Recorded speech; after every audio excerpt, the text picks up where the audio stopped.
Citoyen TV, la chaîne de l'Afrique digne et de sa diaspora. Au sommaire, Kenya, Égypte, Chine et pour finir, actualité en France. Commençons tout de suite avec l'actualité au Kenya. Ce mercredi marque la journée internationale de l'enfance qui est occasion pour honorer les enfants dans le monde entier. Afin de marquer l'événement, une délégation de l'ambassade de Chine au Kenya a effectué une visite à la maison des enfants au Kenya pour y apporter des cadeaux allant des fournitures scolaires à de la nourriture. Ce geste vise à faire savoir aux enfants qu'ils ne sont pas seuls à cette occasion spéciale. Nous tenons à exprimer notre reconnaissance pour le don que nous avons reçu aujourd'hui de la part de l'ambassadrice chinoise, Madame Li. Nous espérons pouvoir aider plus d'enfants et maintenir cette relation afin d'aider d'autres enfants à l'avenir. Surtout qu'il s'agit d'un grand don. Comme vous pouvez voir dernièrement, il y a des objets tels que des sacs d'école, de la nourriture et d'autres ingrédients que l'on utilise dans un foyer ordinaire. Fondée en 1961, la Maison des enfants du Kenya est une institution caritative qui offre un hébergement aux orphelins et aux enfants démunis. Ces 50 dernières années, cette organisation s'est focalisée sur l'aide aux enfants sans abri, en leur donnant un endroit où vivre et en leur fournissant des bases pour mener une vie normale. Actuellement, la maison sert de foyer à quelques 400 orphelins. Cette maison de soins s'occupe d'enfants abandonnés, orphelins ou démunis. Parmi les bébés abandonnés, vous avez des anciens. Il nous faut leur donner des soins, non seulement des choses matérielles, mais également de l'amour et de la douceur pour qu'ils sentent qu'ils sont à leur place et que dans le monde, quelqu'un se soucie d'eux. Tout de suite, actualité en Égypte. Cette semaine marque le 60e anniversaire des relations entre la Chine et l'Égypte. L'Égypte a été le premier pays arabe et africain à reconnaître la République populaire de Chine en 1956 et depuis ce temps-là, les relations économiques entre les deux pays ont beaucoup évolué, particulièrement au cours des dernières années. Les médias locaux braquent les projecteurs sur la Chine cette semaine. Ils ont revu les relations au cours des 60 dernières années.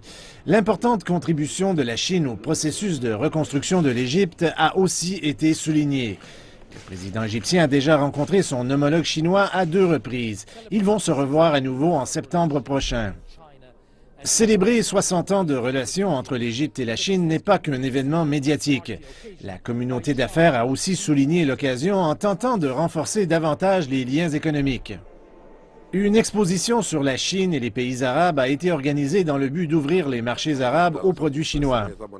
Les relations entre la Chine et l'Égypte sont très anciennes et ont continué de progresser récemment. Nous avons signé des accords d'une valeur de 15 milliards de dollars pour la production de groupes électrogènes et dans le domaine du transport. Notre coopération avec la Chine se poursuit. Le Salon du commerce de cette année est organisé par l'Égypte lors de l'anniversaire de l'établissement des relations entre les deux pays. Ce salon est organisé chaque année dans un différent pays arabe. 2 accords majeurs ont été conclus lundi et mardi. L'un d'eux permet la mise en place d'une cité du textile en Haute-Égypte.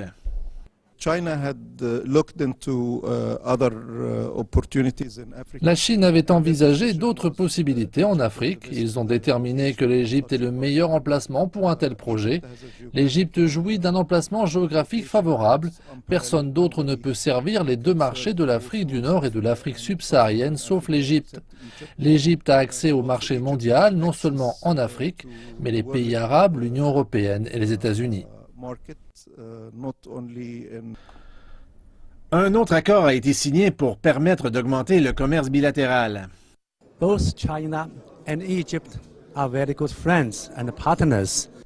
La Chine et l'Égypte sont de très bons amis et d'excellents partenaires.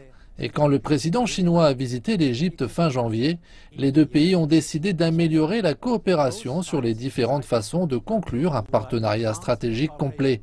Depuis, un certain nombre de délégations chinoises sont venues en Égypte pour explorer le marché. La Chine a décidé d'investir massivement dans le secteur de l'énergie, des infrastructures, dans le tourisme et dans la nouvelle capitale de l'Égypte. Des preuves que les relations deviennent de plus en plus fortes à chaque année. Tout de suite, actualité en Chine. Hier marquait la journée mondiale sans tabac et chaque année depuis 1987, l'Organisation mondiale de la santé encourage la population à ne pas fumer le 31 mai et à réfléchir aux conséquences du tabac sur la santé. Selon les statistiques mondiales de la santé, 1,1 milliard de personnes fument à travers le monde et le tabac provoque chaque année 6 millions de morts, dont 600 000 du fait du tabagisme passif. La Chine compte 315 millions de fumeurs, plus d'un quart des hommes chinois fument. Les maladies liées au tabac tuent chaque année 1 million de Chinois, soit près de 3 000 par jour. Et 100 000 autres meurent du tabagisme passif. Tout de suite, actualité en France avec l'interview de Michel Onfray sur RT. On voit que depuis une cinquantaine, un demi-siècle maintenant, enfin depuis la Libération, la droite, enfin, ce qui se présente comme la droite et ce qui se présente comme la gauche font finalement la même politique. On voit bien que c'est devenu de plus en plus interchangeable. À une époque où Mitterrand est dans l'opposition, il est vraiment de gauche. Giscard d'Estaing représente vraiment une pensée de droite. Et puis au fur et à mesure, tout ça se dilue au point qu'aujourd'hui... On a le tournant de la rigueur de 83 absolument, avec absolument. Fabius. On ne voit plus trop ce qui distingue aujourd'hui Hollande de Sarkozy. Et de fait, vous avez raison, 1983, conversion du socialisme, du moins de Mitterrand, au libéralisme, donc du socialisme au libéralisme, et donc des socialistes aussi au libéralisme. Ce qui se passe, c'est qu'effectivement, il y a eu une espèce d'incubation. Une incubation parce que sur le terrain intérieur, la gauche s'est convertie au libéralisme et elle a donc cessé d'être de gauche.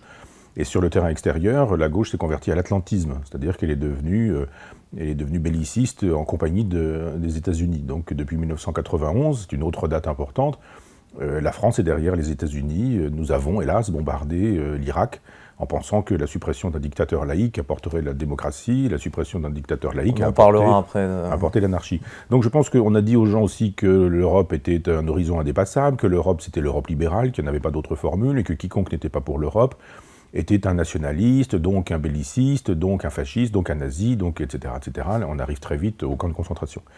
Et puis les gens découvrent, parce qu'ils ont un peu de mémoire, que finalement on leur a un peu beaucoup menti, que Mitterrand se convertissant au libéralisme, ça donne Marine Le Pen à 30%, que Mitterrand se convertissant à l'atlantisme, ça donne le terrorisme dans nos rues. Est-ce que les ouvriers se sont sentis abandonnés en fait? Oui. Le Parti communiste n'existe plus, bien sûr, on a changé de peuple, et ce que j'ai appelé le peuple old school, vieille manière, d'une certaine manière, c'est-à-dire le prolétariat, moi je pense que c'est toujours un beau mot, et qu'on doit toujours pouvoir l'utiliser, même si ça a changé. Un prolétaire, c'est aussi un étudiant qui, pour payer ses études, livre des pizzas avec une mobilette jusqu'à 1h du matin, ou c'est une jeune fille qui est obligée de faire des ménages pour pouvoir se payer. Absolument, donc le prolétariat existe toujours, et la gauche a estimé qu'il fallait changer de peuple, que ce peuple-là étant parti chez Marine Le Pen, il fallait le laisser partir là-bas, et elle a choisi un peuple fabriqué par les élites intellectuelles, structuralistes, derridiennes, foucaldiennes, etc. Donc on a eu les marches de Deleuze, de Foucault, de Derrida et de quelques autres. Et à ce moment-là, on a eu l'immigré, l'homosexuel, le transgenre. SOS racisme. Oui, et oui, l'immigré, le sans-papier, etc. Évidemment que ce sont des minorités qu'il faut prendre en considération. Mais ces minorités sont minorités. Par définition, elles ne sont pas majoritaires. Donc il faut bien sûr prendre en considération ces minorités sans en faire des majorités qui imposeraient leur loi à la majorité du peuple, qui lui découvre effectivement qu'il n'y a jamais d'argent pour lui, qu'il n'y a jamais de possibilité d'augmenter les salaires, mais qu'il y a toujours de l'argent pour entretenir le clientélisme électoral. On découvre par exemple, il y a quelque temps, que les finances de la France sont à plat et que la France est quasiment en faillite, et que donc on ne peut pas augmenter le SMIC. Mais en revanche, on déclare une guerre en estimant qu'on peut la mener une fois au Mali, une fois on continue en Afghanistan, une autre fois on est dans d'autres endroits, l'État islamique maintenant, on se dit tiens, il n'y avait pas d'argent pour nous, il y a de l'argent pour les guerres. Donc il y a une espèce de cristallisation de ce mécontentement qui fait qu'à la faveur de telle ou telle loi, on voit que ça bouge, etc. Mais ça a été le cas avec la loi Macron, mais celle-ci... Là, ça se tend quand même. Ça se tend parce qu'effectivement les gens se disent mais alors c'est la gauche qui nous fait travailler plus longtemps dans la journée, plus longtemps dans la semaine, plus longtemps dans la vie, et qui nous rend de plus en plus précaires, qui ne permet pas les augmentations de salaire. La gauche, normalement, c'est éventuellement la flexi-sécurité. Et là, on a la flexibilité sans la sécurité. On se dit, la flexibilité, c'est pour le patronat, la sécurité, c'est pour le prolétariat, ou pour les ouvriers, et cette prétendue gauche dit, il y aura une flexibilité sans sécurité, c'est-à-dire que vous travaillerez quand il y aura du boulot.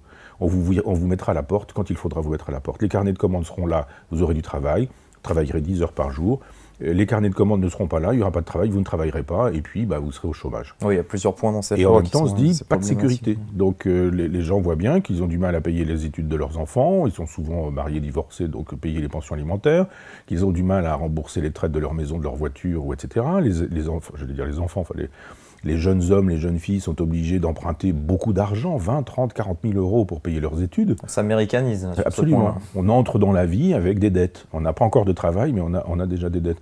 Donc tout ça se mélange et fait effectivement que les gens descendent dans la rue en disant ça suffit, si la gauche ne nous protège plus, alors on ne vote plus, ça ne nous intéresse plus, donc il y a une désaffection politique. Et puis à un moment donné où ça marche comme ça, c'est-à-dire la mayonnaise prend, on dit voilà, ça va être l'occasion. La loi El Khomri de dire qu'on n'est pas d'accord. Et là, nous sommes dans un moment critique parce qu'il va falloir résoudre le problème. Ou l'abandon de la loi et puis l'affaire peut se régler comme ça. Mais ça voudrait dire pour le coup qu'on était déjà très peu gouverné, mais que là pour le coup le gouvernement montre son impuissance. Ou alors on va vers des affrontements, vers une espèce de radicalisation. Donc on verra, mais je pense que mai 68 n'est pas un bon paradigme pour penser le réel. Une chose est une chose, la Première Guerre mondiale n'est pas la seconde, mai 68 n'est pas ce qui se passe actuellement, sont des moments différents dans l'histoire. Et pour finir, France toujours, Macron fraude. Emmanuel Macron a menti sur sa déclaration de patrimoine. Mediapart et le Canard enchaîné révèlent que le ministre de l'économie a sous-évalué la valeur de ses biens immobiliers et ceux de son épouse pour ne pas payer l'ISF. Après 1 an et demi de discussion avec le fisc, le jeune trublion du gouvernement a finalement déposé une déclaration rectificative pour ne payer finalement que 10 000 euros d'ISF sur 2013 et 2014, pénalité comprise. Mais l'affaire n'en est certainement qu'à ses tout débuts. Natacha Königsberg. Emmanuel Macron dénonce une manipulation destinée à lui mettre des bâtons dans les roues, alors que tout le monde est désormais persuadé que le ministre de l'économie est entré en campagne pour la présidentielle. Les rumeurs de sa démission du gouvernement se font d'ailleurs de plus en plus persistantes. Pourtant, c'est qu'Emmanuel Macron a bel et bien menti sur l'étendue de sa fortune, et ce n'est pas la première fois. Dans sa déclaration de patrimoine, déposée en octobre 2014 auprès de la Haute Autorité pour la transparence de la vie publique, autorité créée après le scandale Cahuzac, Emmanuel Macron n'avait pas mentionné le patrimoine de son épouse, en l'occurrence une maison au Touquet, qui n'est pas une cabane de plage. C'est en théorie légal si le bien ne lui appartient pas en propre ou n'est pas en indivision. Mais le problème, c'est qu'Emmanuel Macron a déclaré en septembre 2014 au magazine L'Express avoir réalisé d'énormes travaux dans cette maison. Il a même mentionné un emprunt de 350 000 euros dans sa déclaration de patrimoine, justement pour financer les dits travaux. Bizarre quand on sait dans le même temps qu'Emmanuel Macron a gagné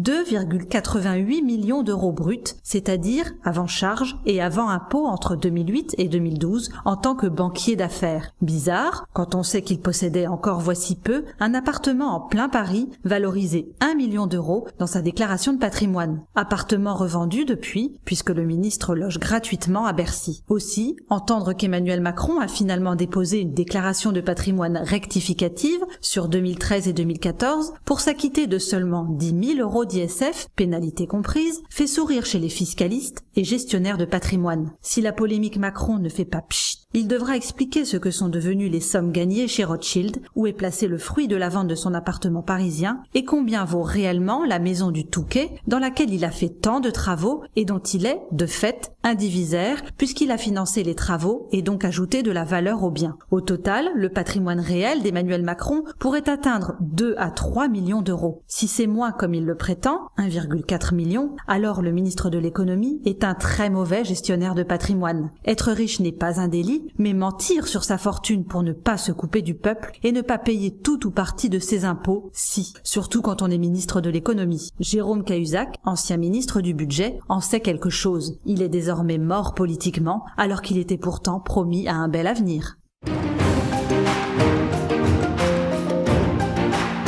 Citoyen TV, la chaîne de l'Afrique digne et de sa diaspora.